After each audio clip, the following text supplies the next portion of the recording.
Hey everyone, it is me, Jordan Rice, and my co host of Get Into It, Ambry Robinson. And we are joined today by Claire Grant. She is working with Public Citizen to help people register to vote and just stress the importance of voting in this next Georgia Senate runoff, which the last date of that is January 5th. But of course, there's a bunch of steps that we need to take leading up to that in order to have a big impact at the polls. So Claire, welcome to our Instagram page and our YouTube channel. Thank you so much for being here with us and talking about voting. Yeah, thank you guys so much for having me. I'm really excited to just get the word out and talk about how important it is. So I am not able to vote. I'm not old enough to vote. But something that has been very important to me during this past election, the presidential election that we had, and as well as the local elections that we're having, is to make sure that people know the power that is in their vote, the power of voting down the ballot, the power of being informed of the individuals and the issues that you're voting on, because you have the power to change everything. You have the power to really, if you didn't like how something was being done before, affect that by using your vote. So that's why voting is important to me, even though I can't practice it yet. I'm Right. waiting a few more months. But Amber, why is voting important to you? Yeah, well, let's think of the history of voting. How many people were told they couldn't? How many people's rights were stripped from them? And how hard they fought to get it back. It has to mean something. It has to um, have its effects. And nowadays, now that we all have the right to do so, we have to know its importance and how long its history is. So that's why it's important.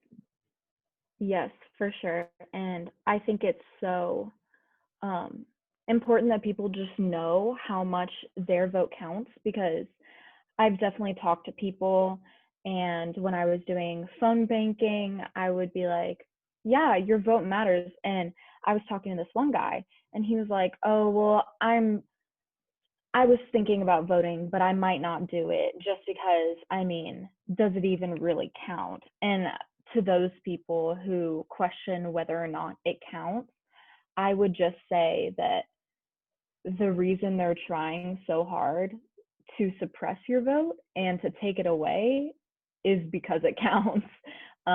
Because we've seen what happened this past election in November, just with all the young people turning out to vote and people of every demographic turning out to vote, and it just changed a lot. So it shows that your vote really does matter.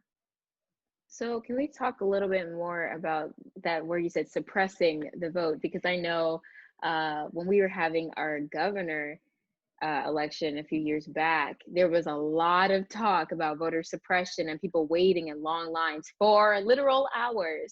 And I know we saw some stuff like that this year, but not to the extent that it was a few years ago. So can you talk a little bit more about that?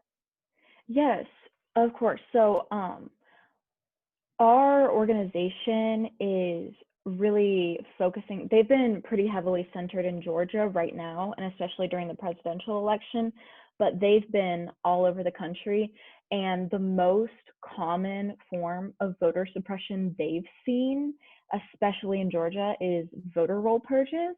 So before I started interning, I just had no idea. I was like, oh, you sign up to vote and then you just keep voting and you're always, registered. But I found out how important it was to check your registration, because people could have voted in November and then look up and find out that they're not registered anymore, or go to the polls and find out their name isn't on the list. So that's why we've really been stressing for people to check their registration on the My Voter page for Georgia.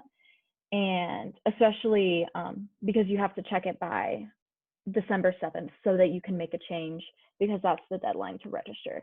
So that's the most common form we've seen right now leading up to the elections. And I'm sure, there will be more based on just how they're taking a lot of polling places out of certain areas so that people wait in longer lines or get discouraged to vote. So hopefully we'll see less of that in the Senate runoff election, but unfortunately, we probably will see some of it just because of how important these elections are. Yeah, I remember they don't really tell you that you have to keep making sure that your registration is up to date. Like, I Right. didn't understand that they like people systemically like purge voter rolls in order to Yes. shift the outcome of an election. And so you said December 7th is the last date that you can check your voter registration and register to vote. Yes, December 7th is the absolute last day to make sure you are registered for so that you can vote in the Senate runoff election. And one important thing that a lot of people don't know is that even if you didn't vote in November for whatever reason, either because you weren't eligible because of your age or you just decided not to vote, even if you didn't vote in that election, you can vote in this election. You just have to make sure you're registered. And you can even register being 17, and as long as you turn 18 on or before January 5th.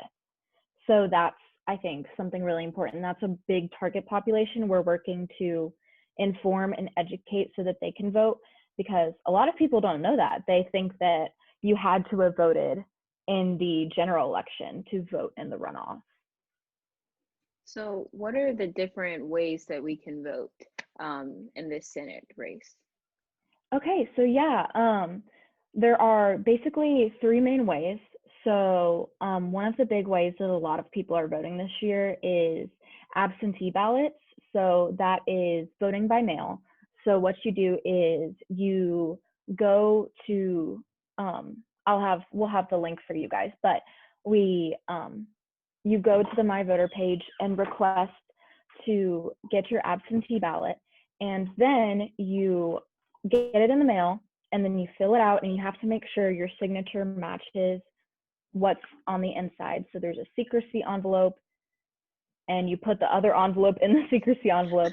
So you have to make sure you follow all of the steps, because that's another way that they try to make your vote not count, by saying, oh, the signatures don't match. So you have to make sure you follow the instructions. So that's one way to do it. And we're encouraging people to go ahead and request their absentee ballot as soon as possible, just because we only have a month. And then, of course, you can vote in person. And early voting starts December 14th, and then it goes through January 1st. And then you can, of course, vote on Election Day, January 5th. All right, cool. Amber, do you have any questions? Let's see. So for people who are afraid of their security when it comes to like voting, what would you say about that? Especially if they voted absentee. I would just say that it is very secure to vote by absentee ballot. I know a lot of people were worried about that, but they are working really hard to make sure that every vote is counted, especially absentee ballots. And so they will be processing those when they come in. And also, a lot will be put in election drop boxes. So if you get your absentee ballot and then you don't have time to mail it back in, we're advising that you mail it back in before Christmas. But if you don't, you can actually drop it in. They have official election ballot boxes that you can find the locations for.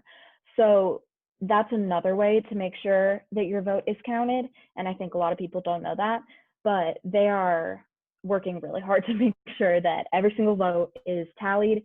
And, you know, there was a lot of talk about, you know, voter fraud and things like that, or your vote by mail not counting, but the percentage of that is almost none. So it's a very secure way to vote. And if you don't feel comfortable going to the polls because of COVID, that's a great way to do it. So, to close it all up, what is one thing that you really, really, really want to stress people about the importance of this Senate runoff? I would just say that the reason it is really, really, really important that people register and check their registration as soon as possible, because we can give people information after that about how to vote. But if you don't register, then your voice won't be heard. So I just think it's really important that people make their voice heard, because this election will probably be decided by just a few thousand votes. That's how close these races are.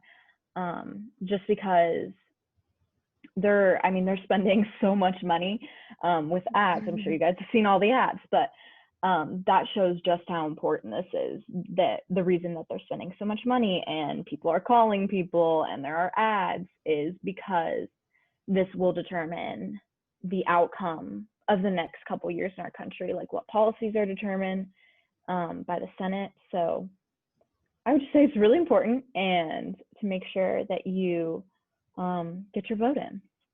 Ambry, anything to add to that part? Perfectly said. Yeah, I mean, for real, that's why it's super important to me. This race in Georgia will decide which way the Senate is, which lends itself to what policies are made, like Claire said. So make sure you go out and vote. Make sure you register to vote and check your registration to make sure you're still eligible to vote by December 7th, which is coming up very, very soon. Claire, where did you say they could check their status? So to check your voter registration, there are a couple ways to do it.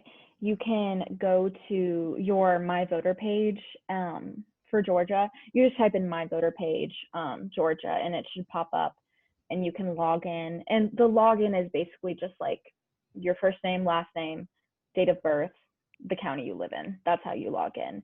So there's no username and password. It's super, super easy. And that's one way to register and check. Or you can go to vote.org, and they have a way to check your registration. And you said in-person early voting starts December 14th? Yes. Okay. So that starts December 14th, and I'm not entirely sure what it will look like with the holiday. I'm not sure if they'll have, I'm going to guess that they probably won't have it on Christmas, but they might. I will have to look that up, but it will continue until January 1st. So that's a pretty big window, especially if you want to skip the lines that will be there on January 5th. That's a great way to just get it over with, and then you know that you're good to go. All right, well, thank you so much for having this informational session. I learned a lot, and I can't even vote. So I hope that those of you who can vote, go ahead and use this information.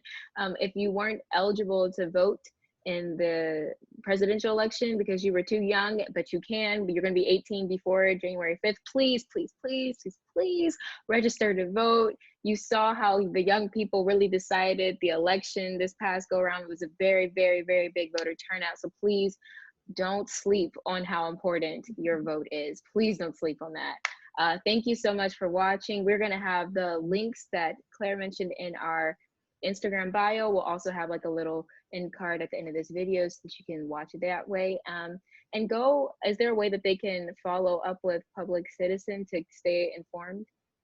Yes, you can follow Public Citizen on Instagram. It's just Public Citizen. And then there are a couple other Instagram accounts that are really, really great to follow for information. There's the New Georgia Project, and that's another nonpartisan account that has voter registration information, absentee ballots, and everything like that. And those are just some two great accounts where you can get information. All right, well, thank you so much, Claire, for talking to us. And please, y'all, if this conversation does anything for you, let it motivate you to go out, register, and vote, please. All right, Thank you so much. Bye, y'all. Yeah, bye.